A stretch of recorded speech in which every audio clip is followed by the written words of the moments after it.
Hey everybody, my name is Andy Stinson. It is August 8th at Fryeburg New Church Assembly, and the title of my talk is The Divine Human and the Problem of Duality. We'll see if I actually talk about the divine human or the problem of duality as I've massaged this a number of times. But about 3 years ago, I had Lyme disease. And it had been about 9 months before I was diagnosed, and so I not only had Lyme disease, but I had what the Centers for Disease Control says doesn't exist, chronic Lyme, that seemed to linger for a while. And I kind of, as a lot of people do with that, kind of embarked on trying to heal, trying to figure out some different ways, and I will spare you all of that. Nobody wants to hear that story. But it was this interesting experience of kind of living with this, for a guy who's been fairly healthy most of his life, to begin to live with this limitation and this debility, like to deal with the swelling of joints, to deal with this. And it began to kind of kick me down this path of thinking about our relationship both to spirit and body, but this relationship between the natural and the spiritual. Because the guy I was inside was not at all different. And I have a good Baptist friend of mine that says, he is convinced of the reality of the eternal life, because he looks in the mirror in the morning and he looks at the guy in the mirror, and he's an older guy, and he says, "That's not me. Like, I know how I feel. I know who and what I am, and I look in the mirror at the body that it begins to kind of decay like an old Ford. That is like, that's not me." And so there's this inherent duality that gets set up. Swedenborg talks a lot about this, the duality of the good and the bad, like the good that all comes from the Lord, and the bad that is the evil of the body in this way. And so there's this duality that seems to be set up. But I began to have problems with that as I was starting to work through kind of some of my disease issues. And then on top of that, last Christmas I was given what is called the 23andMe DNA thing. If you've never done it, it's a hoot. I highly encourage you, go find out your DNA, because not only is it about ancestry, but then you take that data and you can plug it in, and there's about 60,000 different studies that you can run that data through that will tell you just predispositions in terms of your genetic makeup and how these genes begin to work out on us. And one of the things I discovered is I have the gene for Alzheimer's disease, which 80% of all people who have Alzheimer's disease have this gene. So if you have this gene, you have something to consider. The upside is I also have the gene for longevity, which means I'll live a long time and I'll meet lots of new people because I won't remember anymore. So that began to kind of deepen this journey into looking at this term called the divine human.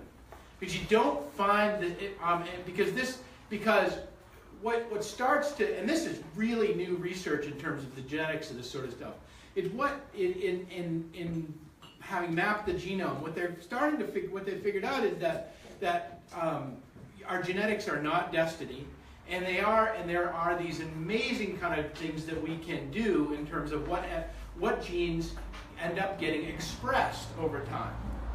For instance, if you take up a meditative practice and you meditate 10 to 20 minutes a day at least, if you do more than that, but if you have oh by the way, Swedenborg, the single biggest prayer and meditator on the planet. You have a real, the fact that our tradition doesn't embrace the practice of prayer, meditation, and spiritual and centering meditation more is an interesting thought, because of the fact that all of Swedenborg's revelation comes out of his meditative practice. That's how he gets going. But the genetic component of this is, if you meditate for 20 minutes a day, what they're discovering is there are 500 genes, all of them healthy, that begin to express themselves after 20 minutes of meditation. This is what kind of, and it was this kind of, this circuitous route of kind of looking to begin to move toward health. And from that, I started to make some dietary changes, and those changes have also changed my health, changed the way that I feel, changed different things. All of this is the point of getting to the fact that I came up hard against what I will call, what is known as kind of the material rational mindset. And I'm going to suggest to you that if we really seriously unpack this term, and I'm going to talk more about this, so this is all just a teaser to get you with me here. But that if we think about really taking this seriously, we all have a real challenge with the material rational mindset, both because from our education system, from our health system, from the way that we move through the world and the way we think about ourselves and our bodies, there is a radical difference about what we have been handed culturally, and the way that our physical selves and our body selves and our spiritual selves actually interact. And none of this is outside of. I mean, this is all actually really basic and core and within the doctrines of Swedenborg. My favorite Swedenborgian collateral of all times, Discrete Degrees by N.C. Burnham, I mean, lays this out very clearly, that this is a flow state where the great theologian Haidt from Harvard said, the number one thing that is most radical about Swedenborgian thought is not the way it reads Scripture, is not all these things, but he suggested it is the notion of influx, the notion of the divine flowing into the very matrix of creation, down to the physical incarnation of being. That is actually the single most radical statement of Swedenborg, because it rearranges a world that it flies in the face of Descartes, it flies in the face of every material rationalist that you encounter, it flies in the face of every other way in which the world had been organized prior to that statement. And it continues to be validated more and more as science begins to press on in other ways. All of this is to get to this term of the divine human.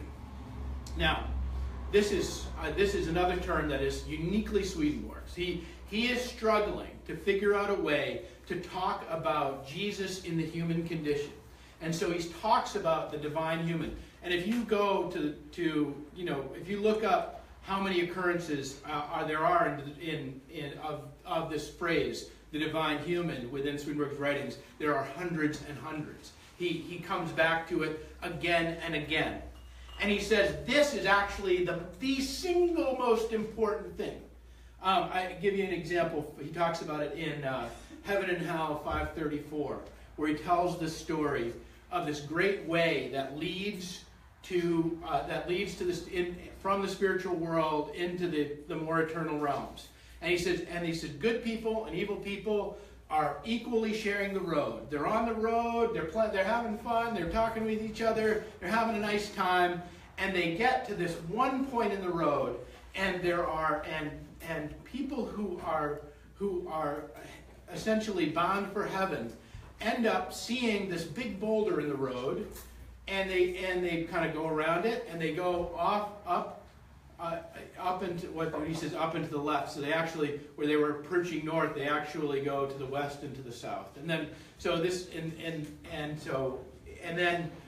but those who he said that are essentially bound for hell, that are caught up in their own hellish loves, he says, don't see the boulder, and they trip over it. And in tripping over it, it makes them scared, and they run further. They run headlong down the path toward hell. And the boulder is called this, and these are Swedenborg's words from George Dola's translation of Heaven and Hell. In the highest sense, this stone, this boulder, meant the Lord's divine human nature. However, people who acknowledge the divine truth and the divine nature of the Lord. that he says that this whole notion of the divine human is actually so central to our understanding that it's literally the thing between heaven and hell. Now, I used to understand that, so I'm going to give you a little. I mean, you're going to be really bored with my inner life by the time we're done, and it's only going to be a half an hour because there's not a lot there. So, but just full disclosure, that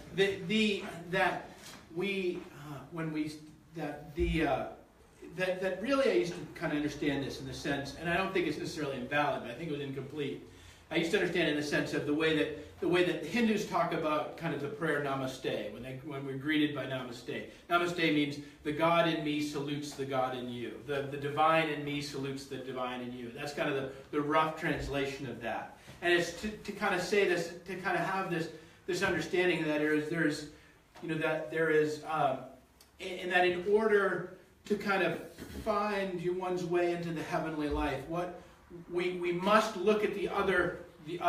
We must look at another human being, and somewhere in that human being be able to find the face of God, to be able to find the Creator, to be able to find their validity as a divine as a creature made of divine stuff, in the same way that we are a creature made in divine stuff.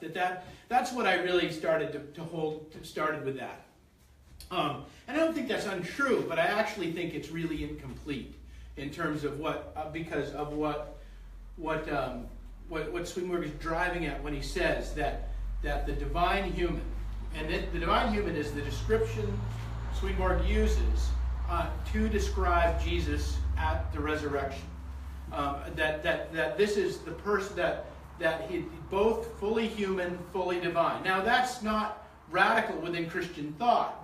Clearly, that is. I mean, it's in the creeds. That's not a fully man, fully God. That is a creedal statement. However, the way Swedenborg is unpacking this is not. There's actually nothing creedal about it. What he's suggesting is that, in the same way that Burnham suggests, that Burnham says this is a layer. This is a layer cake, and in through these layers, come the divine, the inflow of divine love and divine wisdom, and that it continues to flow in and continues to flow in right down to the physical body. That our physical bodies are not this kind of separated duality where I have a body and I have a spirit, and if I'm lucky, I'll just get the hell out of here without my body being too battered before I have to get out. Sorry for the words, but it has that kind of urgency for us sometimes. Of this like we just have to like make sure we hold this thing together just to get across the finish line and get into the great by and by, and then everything will be great. And quite the opposite of the incarnational way that Jesus and that Swedenborg are talking about the divine human, about this notion of fully inhabiting one's body. And I want to come back to that, of fully inhabiting one's body. And that through that, all of those finite things that are in our body end up finding their way towards sanctification. That doesn't mean that everything in our body is good. It doesn't mean that everything in our body is right. There's a lot of things that will take us in a lot of bad directions or a lot of good directions. But there is a wisdom and a knowing within our physical reality which is beyond simply the material, rational worldview. And it's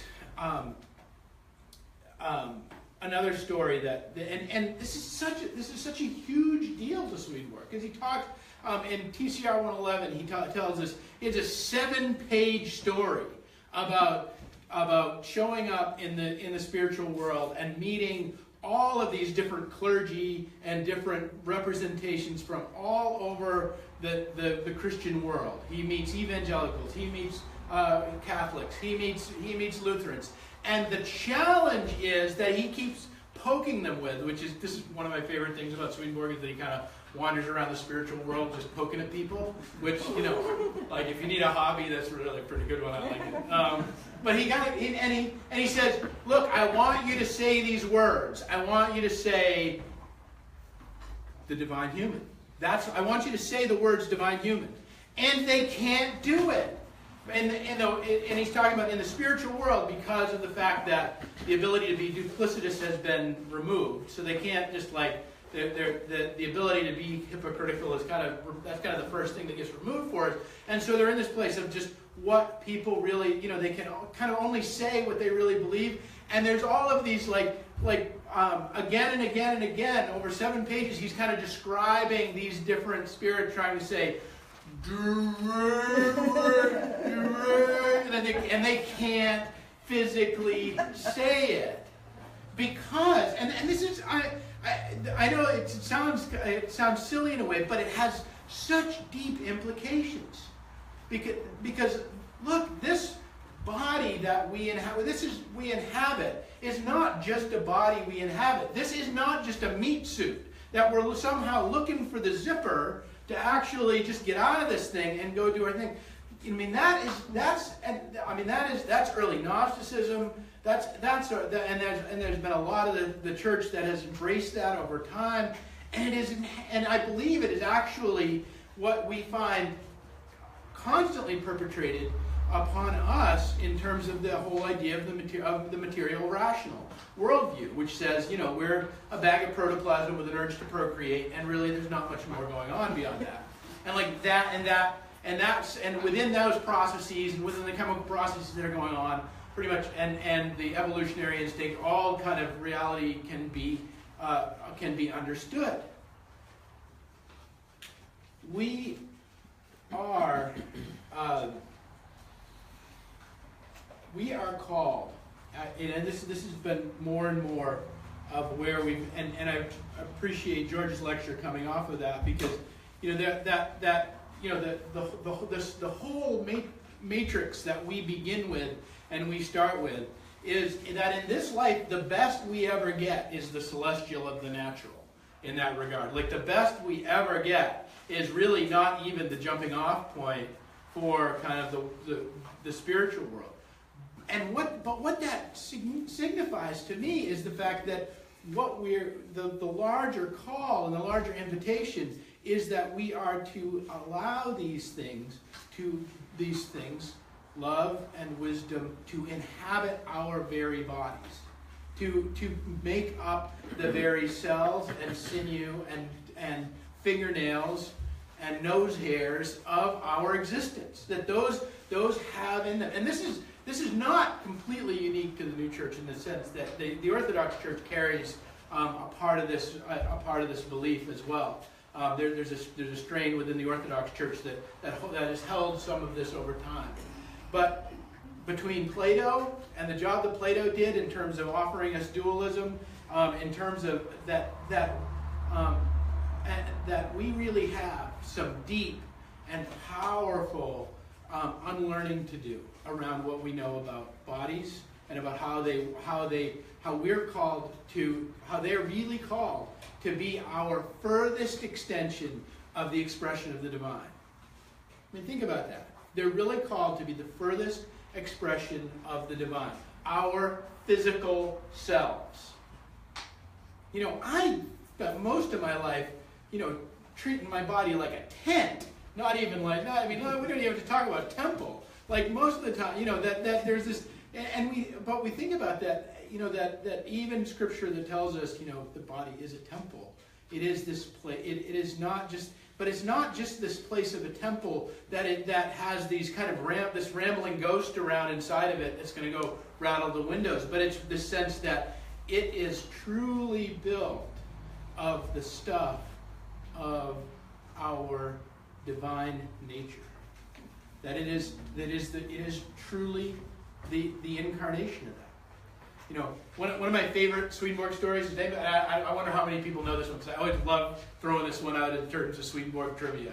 But did you know that when Swedenborg was in his 80s, I believe, late 70s or 80s, he grew a new set of teeth? How many people knew that? Anybody know that? No, this is a real thing. This happens to people. That when you get it, it's kind of, there's a whole, you can look it up. It's a real thing. I know. I can hear the Google going right now. But it's a real thing. There are community of people who actually regrow teeth after they lose their teeth from age, and they become kind of regenerative. It's in it, and it's like the same way a frog loses its tail and will grow a new tail. It's a vestigial thing that actually happens for some people. And for Swedenborg, it happened. He actually regrew a set of teeth. And I think about that as like, for a guy we hold up that was in connection with the spiritual world for 30 however many years, and that the way in which his that his physical body had within it these kind of generative properties. And so I think and so I think there's all these little hints out there and these little signposts that are pointing us towards just the deeper realities of our being and our existence. And so I've been reading and studying a lot of a guy by the name of Dr. Gabor Mate. He spent and I really love his stuff because his most known book is a book called When the Body Says No, and it's about and he talks about these stories and these encounters where he says that there are adaptive behaviors that people will take up, and so because they're adaptive behaviors, he's not necessarily blaming people for getting disease as a result of, because these are just adaptive behaviors they've learned over time. But he says that there are that actually will get to the point where they will create disease process in the body, and that disease process will emerge out of particular behaviors. I mean, if we think about what I said before, that if you sit down for 20 minutes of meditation, there are 500 genes in your body that will begin to express themselves that wouldn't otherwise express themselves. What does that mean in terms of I mean, we talk about mind-body connection, but this is not about this desperate thing over here and that disparate thing over there, and them somehow being separate. And there's maybe this little thread that connects the mind and the body. I mean, that's kind of what we imagine, but actually much more like the layer cake upon which the divine inflow requires the body to respond. New research is showing that depression may have its origin in the gut more than have its origin in the between our ears.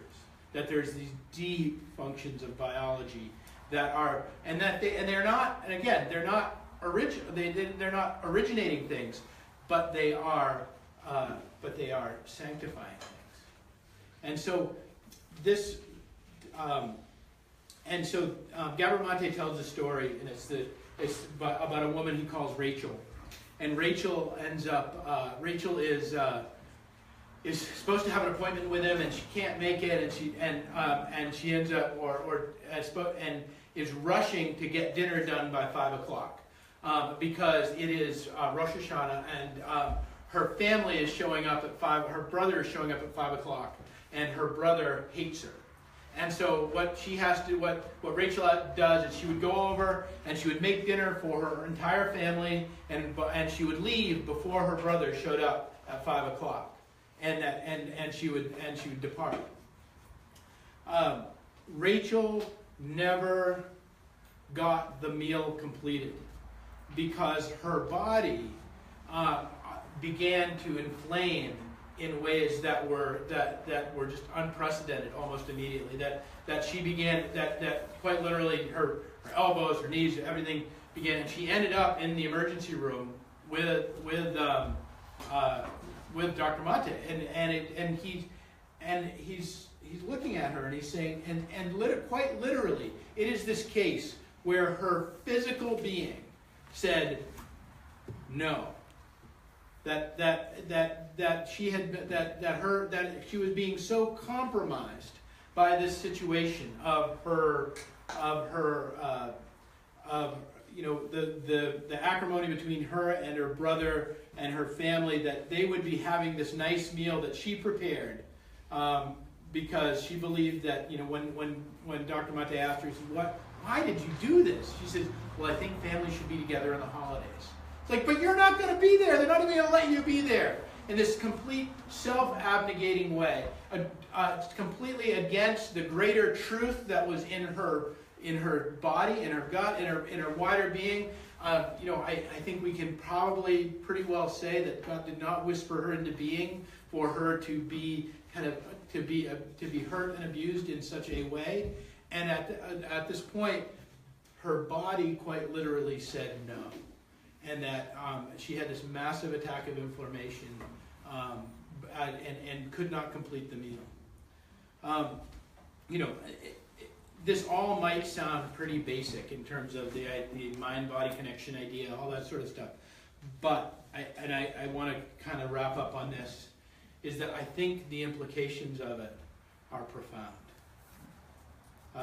I don't think Swedenborg would spend as much time as he does talking about the divine human again and again and again, and talking about the radical way that changes our notion of duality.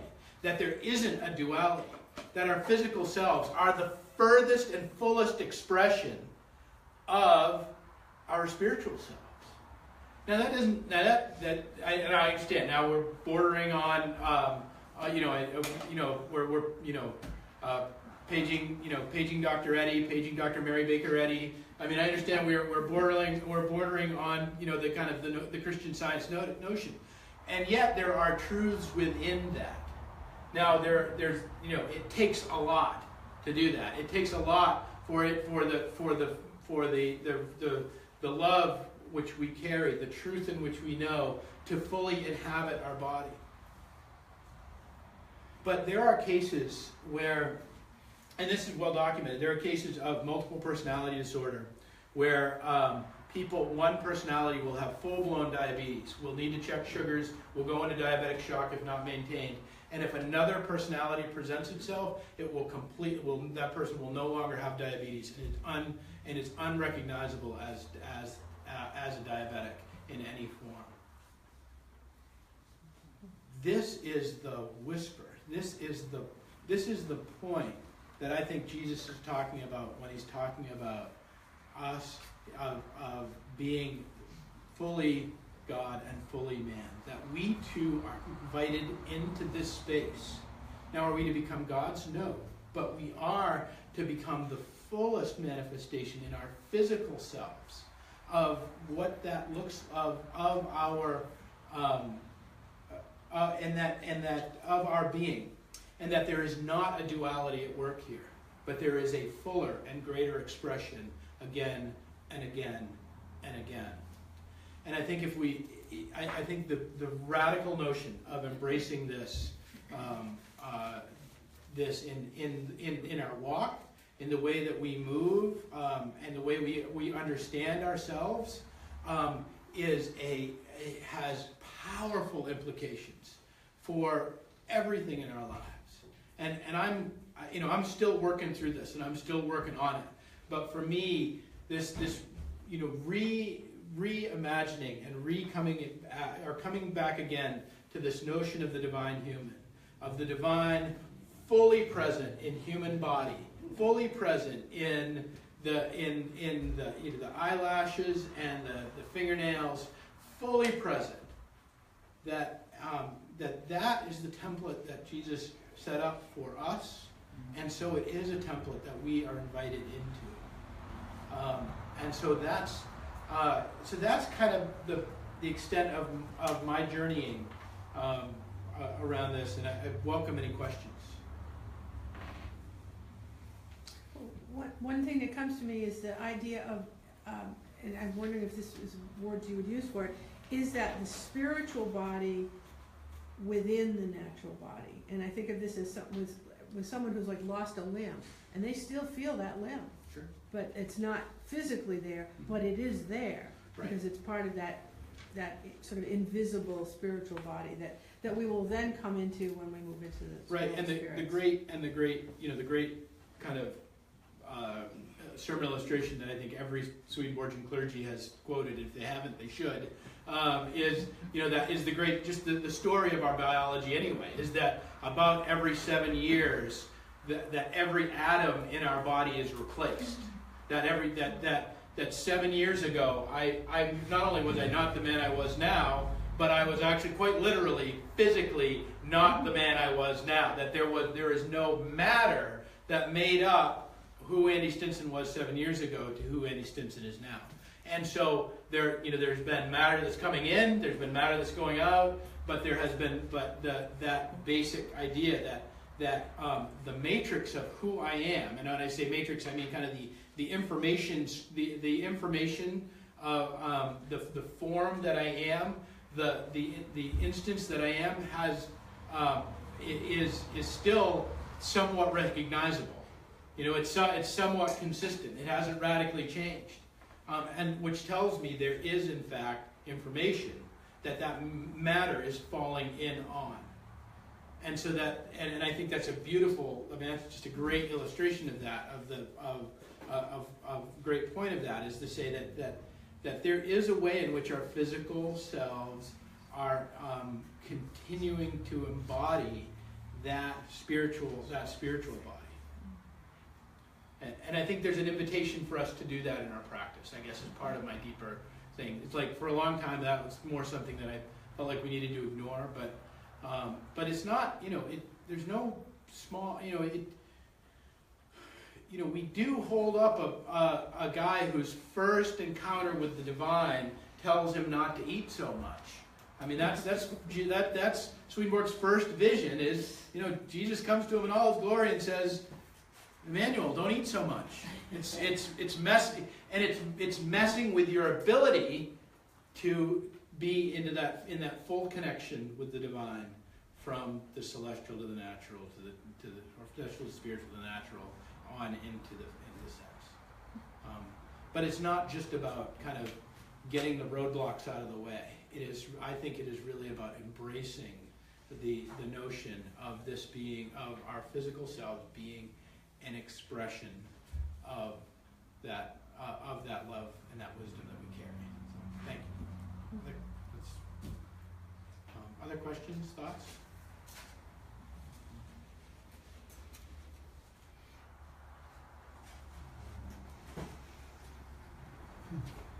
I'll speak in support. Thank you very much, Andy, for speaking to embodiment as a virtue and a great pleasure and responsibility and a way of being in the world. So I want to thank you for bringing that up in the way you have.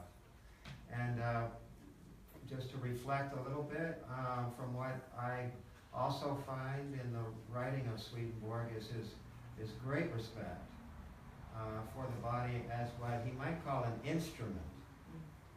And so he uses the term translated into English and the standard edition. I'm not sure how they do it in this new century at this point, but it would be recipient vessel.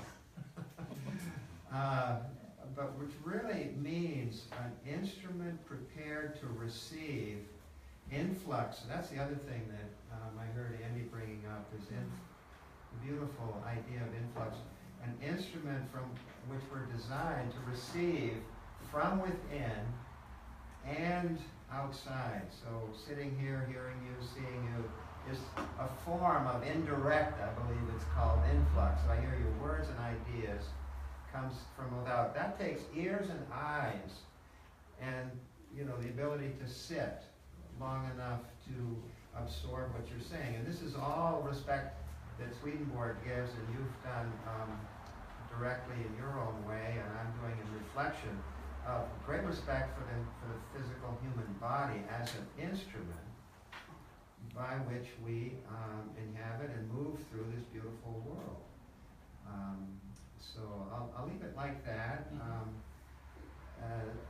in terms of expressing, which we're doing, you've done. And we express ourselves, and then we receive the words of others. So it's a giving and a taking. And he's very clear, absolutely, this is the natural world, which in some ways means the social world of people, other people, who also have physical bodies. And that's the purpose of why we have them, and it's a wonderful thing. So I just wanted to offer that, and thank you. I remember always being, as I read the writings, thinking of our body as a temple, that we shouldn't enslave our bodies to things that take us in the wrong direction, to keep us from rational thinking. And so I appreciate the fact that the writings talk about your body as a temple and to take care of it, and to and also the fact that the grand man is in the shape of, and uses working throughout. Everybody doing their right thing in the right order is like your body. And I always believed in kind of a holistic approach to taking care of your body, not to abuse one thing for the sacrifice of another, to sort of, I don't know whether other people sort of believe in that or not, but you know, not to damage your liver because you're fixing something else, to have a sort of a balanced approach to how you treat your temple. And so I appreciate the relationship between the human body and how you take care of it on this earth. I know my dentist has a thing, it says, only take care of the teeth you want to keep, or something. And so I like the idea that take care of your temple and to its relationship to the divine. I just want to add, and this reflects back on George's lecture, but the idea that we are given bodies and that's how we physically love one another. And the hug of those two little girls, that's the expression of love through the body. When we look in each other's eyes, we see each other and we feel that connection. And I had a real epiphany about this in relationship to how we as a creation connect with God through our bodies. And it was an experience of, I had lost a friend to AIDS, and I was grieving, and I had a small child, and I took my son and I plopped him in the sandbox, and I was just watching him play, and I was just saying, God, why did you bother? Why do you create us if we're going to lose one another? Why do you bring us all this pain? And he was digging in the sand with his hand, and he was making a tunnel. And then he took his other hand, and he was making a tunnel going towards his hand. And when he found his hands under there, he laughed hysterically because he couldn't believe he found himself. And it just came to me that God is finding God's self through us connecting with one another and connecting with ourselves and knowing that we have this divine nature within. Also that God has a sense of humor. Yeah.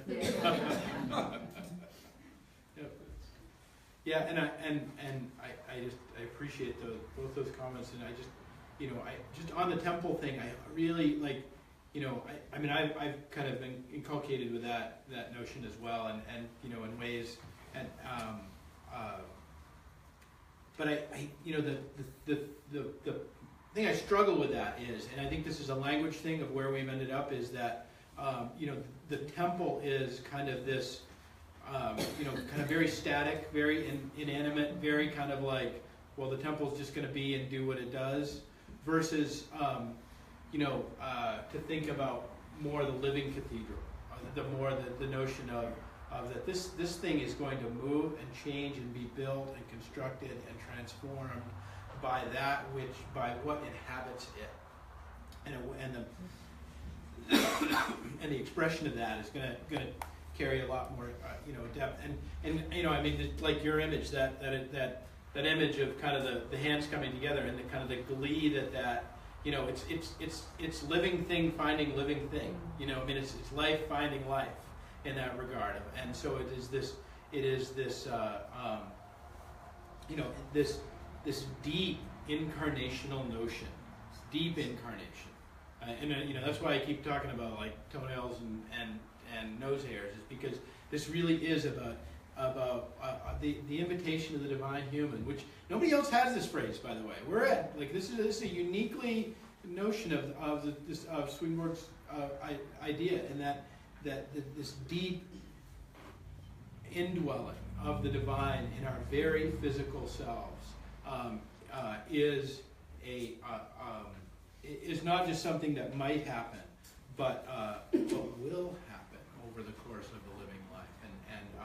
invites us, I think, to a much deeper ride than we necessarily are giving it credit.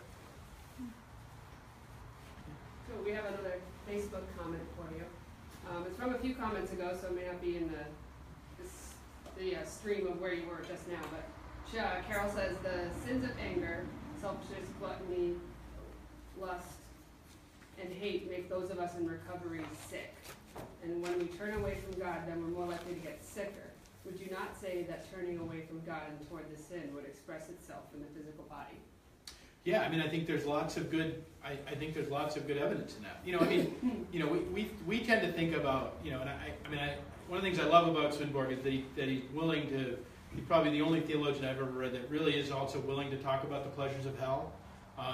The suggestion of heaven and hell, both as the idea that nobody thinks they're in hell. I mean, that there's a great abundance of compassion in that. And that the idea that that which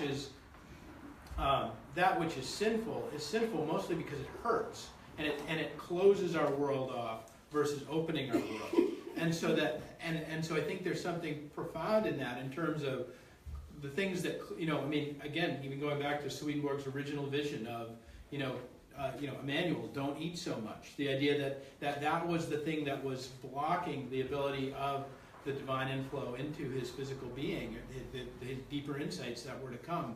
I think that it's the same. It is. I mean, I don't think that is any different than. And I think if you look at you look at the tools of recovery, you look at the 12-step movement.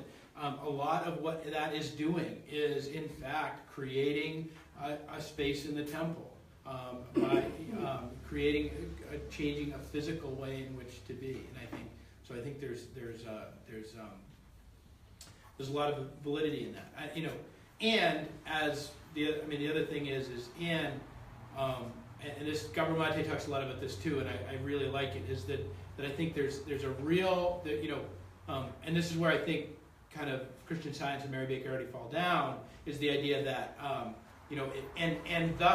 so then because you're sick, you are then to blame for that. I mean, that was good Calvinism, that was good Mary Baker Eddy, that was good. There's a lot of people who kind of set that dynamic up, and the fact that and what Monte says, and I think I think Swedenborg would kind of back this up, is the sense that, look, these are adaptive behaviors. These are not behaviors that anybody consciously set out. These are a part of our inheritance, both through our biology and both through the way we've been socialized, and that those adaptive behaviors are the things in which we, through the process of regeneration, are being lifted out of, and that we're being invited into the greater awareness of that. And so that it's not about, I think that, and coming back to where George started today, it's like this isn't, there is one Savior, and we're not it, and we don't have to act like it, but it is about the steady and small progress of the points of light along the path that we can inculcate to ourselves that will actually come to even be lived out in our bodies. So. I'm reminded of the fact we all need hearers, and the Lord is my hero. I mean, to think about the fact that He took on our human body, yet with His soul, and with that soul working, it put off that which He inherited from the human. That's a dynamic which inspires me to listen to my soul, which it says at the moment of conception, the Lord flows in and forms our soul and abides there. So I'm carrying in my soul part of the Lord, and He's inspired me to put off the human. So I like the term, even though they appear to be divine and human, they don't appear to be work, but it reminds me, let the soul, where the Lord resides in me, help me put off those human tendencies. So it's a wonderful topic. This is actually George. This is from George's translation. George is the only guy who puts a hyphen in it. George Dole, and I actually like the hyphen in it because it actually, when you put the hyphen in it, it actually makes it one term. It's not the divine slash human. It's actually the divine human. So that it is this term. I mean, I think that's what he was going for. I don't want to speak for George. Like that's going to get me out of here fast. But I think that notion that this is one full expression. Like it is that the incarnation is one full expression of the divine. It's Jehovah God fully expressed in the physical realm, and it's so this notion that our invitation too is into that fuller expression of the divine into our very physical selves, I think is a powerful one. I've actually got 2 more from Facebook stream from different people. Oh, gosh. Isn't this exciting? It is exciting. One's a totally one's a comment and one's kind of a question, so I'll start with the comment. Jonathan Crow says, I recently read an article in Runner's World. These bacteria in our gut are wired into our immune system, our metabolism, even in our brain, from Erica Swedenborg, a PhD on a microbiota researcher at Stanford Medical School. And I think if you have allergies, asthma, weight issues, diabetes, and even depression and anxiety, it can mean that your gut is not at optimal state. Swedenborg speculates that we are only as healthy as our bacteria, which is pretty interesting statement. Yeah, there's been. I mean, I actually that's. If I was going to try to spare you some of the story, but you get all the story. Is that 6 years ago, I ended up with an infection, and I ended up with a series of a course of infections, and that led me to 6 rounds of antibiotics in 8 months, all kinds of different flavors. So by the time I was done, I really couldn't eat anything because there was really I had no gut biome left, and I had to go I actually did a deep dive into that world of like learning about the gut biome and kind of what that brings to it's interesting. Gabor Mate talks a lot about the immune response too, as well, in the sense that that if our where he talks about like if our psychosocial immune response it doesn't hold up, like the woman Rachel tells about, that eventually our biological immune system will in fact step in and say, enough, stop the insanity. Like that there's that and often and this is actually, I think homeopathy often gets its home, takes its roots out of this notion, in the sense that when its motto being like cures like, in the idea that in our symptomology there is cure, because our symptoms are actually trying to tell us something about what's going on with us spiritually and what's going on with us biologically. So the gut biome is a huge piece of that, and I totally, I know that, can you imagine something more exciting to go read about? I mean, I know, but I really do encourage you, to dig into it. It is, because it's really changed, it particularly changed my life in terms of my understanding of that as well, and it is, and I'd be happy to talk about that offline if you want to more. Just one more, I know we're running out of time, but this is from Harry Martinian. And he says, Andy, can you say more about the purpose of the meditative state from the Swedenborgs' perspective? Not so much about what one should meditate on, but the result of the experience. Well, the result,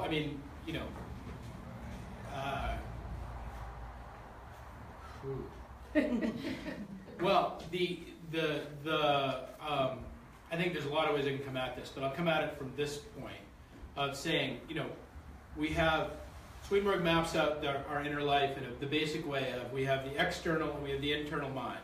That which is kind of like, this is the external is what I'm saying to you right now. Maybe I believe it, maybe I don't. You'll never know.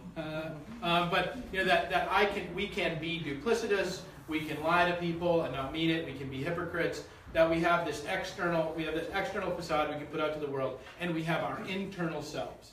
Now, in pretty much every great meditative tradition, part of the goal is to really get quiet the external mind, and so that the inner mind can actually rise up, that it can actually take the helm for a little while, and that in doing that we get in touch with what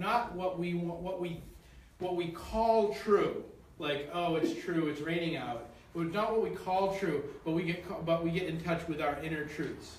I'll give you this final example. This example, and this also from Gabor Mate's work. There was a study done where women who were in unhappy marriages, who did not express that to anyone, were 4 times more likely to die of all-cause mortality, 4 times more likely to die than women who are in unhappy marriages, but actually express that to someone. Who actually, all they did was speak the fact that my husband's a lout, and which, like, you know, now that I'm a husband, yeah, I'm a lout. You know, that reality, that just the expression of that reduces all cause mortality by 4 times to women that do not. That when we talk about the deeper meditative state, it puts us in touch with our deeper truth, with our deeper knowing, with our inner mind versus our external mind. Because our external mind can be, you know, I don't know about your external mind, but mine's really busy. Like at 3 in the morning, like my external mind is going some crazy places. Like it's constantly kind of spinning stuff off with the little squirrel on the wheel. And the meditative process is about deepening that to get in touch with our inner mind, which is the place that all of this kind of flows from. All of our goodness, all of our deeper led truth flows from that. So I think we're at time. So thank you very much, everybody.